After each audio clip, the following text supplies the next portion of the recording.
Hello everyone. இன்றைக்கி ஒரு வாழைக்காய் வச்சு ஒரு வறுவல் பண்ணலாம். இது எப்படி பண்ணுறதுன்னு பார்க்கலாம் வாங்க. Welcome to Sara's opinion matters.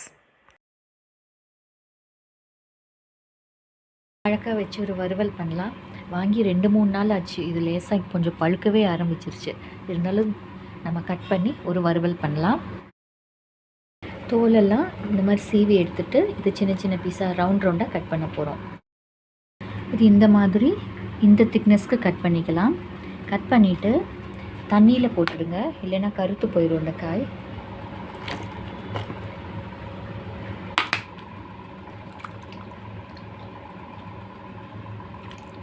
இதை ஒரு 2 மினிட்ஸ் நம்ம வேக வைக்கணும்.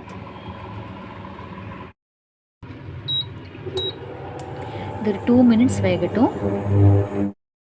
2 மினிட்ஸ் ஆயிடுச்சு. ஆஃப் பண்ணி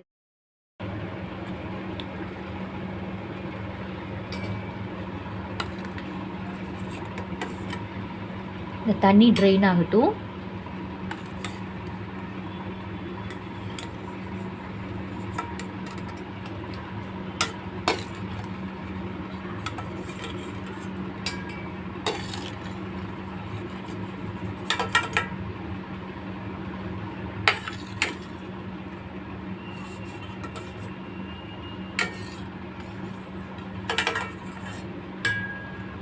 இப்படி எல்லாத்தையும் எடுத்து போட்டுடலாம். துண்டு இஞ்சி, ஒரு 4-5 பல் பூண்டு வச்சுருக்கேன். இது அம்மியில் நல்லா தட்டி எடுத்துக்கலாம். வறுவலுக்கு மசாலா ரெடி பண்ணிடலாம். அந்த இஞ்சி பூண்டு தட்டி எடுத்த பேஸ்ட்டு, அப்புறம் அது கூடவே மஞ்சப்பொடி ஒரு 1/4 teaspoon, மிளகாப்பொடி 2 spoon, garam masala 2 teaspoon, cornflour 1 teaspoon. இப்போ இது நல்லா கொஞ்சம் மட்டும் தண்ணி ஊற்றி மிக்ஸ் பண்ணிக்கலாம்.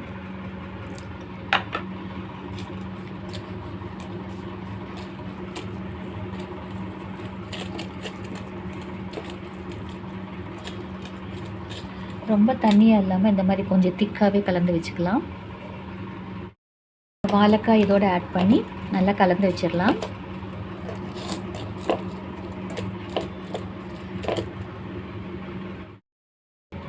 இப்போ தோசைக்கல் வச்சுருக்கு. கொஞ்சமாக எண்ணெய் ஊற்றிக்கலாம். சூடாகட்டும். எண்ணெய் நல்லா காஞ்சிருச்சு. இந்த கருவேப்பிலை ஒரு ஓரமாக வச்சிடலாம். இப்போது இந்த வாழைக்காயை ஒன்று எடுத்து வச்சிடலாம்.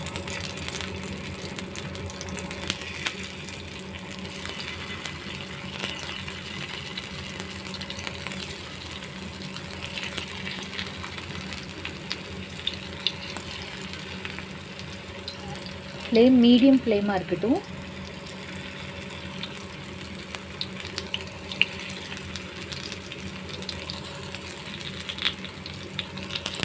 இந்த கருவேப்பிலையோட எசன்ஸ் அந்த எண்ணெயில் இறங்கும்போது இந்த வாழைக்காயோடு சேர்ந்து நல்ல வாசனை இருக்கும். அதுக்காக தான் அந்த எண்ணெய் வைக்கிறது. மீடியம் ஃப்ளேம்லேயே இது நல்லா வேகட்டும். ஏற்கனவே ஒரு 2 மினிட்ஸ் வேக வச்சுருக்கோம். வேகட்டும். அப்புறம் திருப்பி போட்டுக்கலாம்.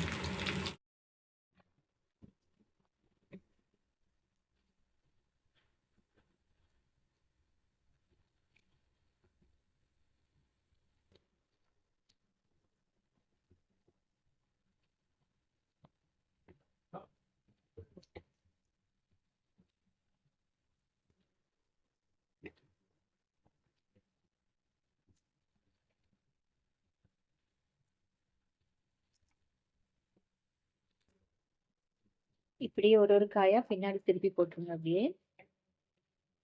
கொஞ்ச நேரம் வெந்தால் போதும் மீடியம் ஃப்ளேமில். ஏன்னா ஏற்கனவே நம்ம தண்ணியில் ஒரு 2 மினிட்ஸ் வேக வச்சுருக்கோம். இந்த மசாலா பிடிக்கிறதுக்கு ஒரு 10 மினிட்ஸ்க்கு அப்புறம் தான் நம்ம பொரிக்கணும்.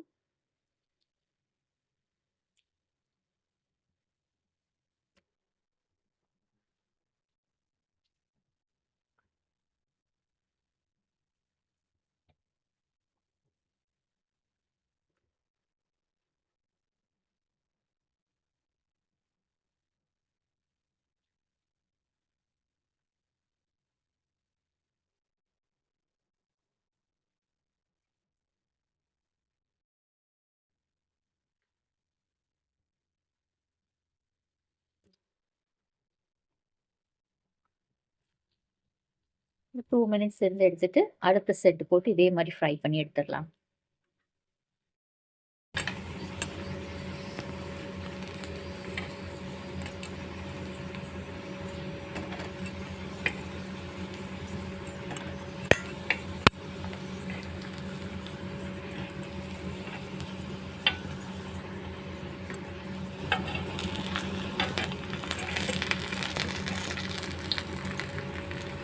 இது எல்லாத்தையும் எடுத்துட்டு அடுத்த செட் போட்டு ஃப்ரை பண்ணி எடுத்துடலாம். இந்த மாதிரி தோசைக்கல்ல போட்டும் இப்படி நம்ம ரோஸ்ட் பண்ணி எடுக்கலாம். அப்படி இல்லாட்டி நம்ம டீப் ஃப்ரை வானலியில் நிறைய எண்ணெய் ஊற்றி இதை போட்டு சிப்ஸ் மாதிரி பொரிச்சும் நம்ம எடுக்கலாம். உங்களோட சாய்ஸ்.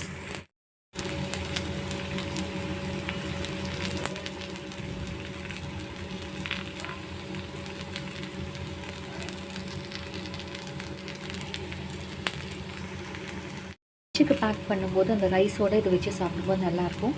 எந்த ரைஸாக இருந்தாலும் பரவாயில்ல, வெரைட்டி ரைஸோ இல்லை ஒயிட் ரைஸோ எதாக இருந்தாலும் ஒரு சைட் டிஷ் சூப்பராக இருக்கும். நல்லா காரமாக நீங்கள் ட்ரை பண்ணி பாருங்கள். தேங்க்யூ. தேங்க்ஸ் ஃபார் வாட்சிங்.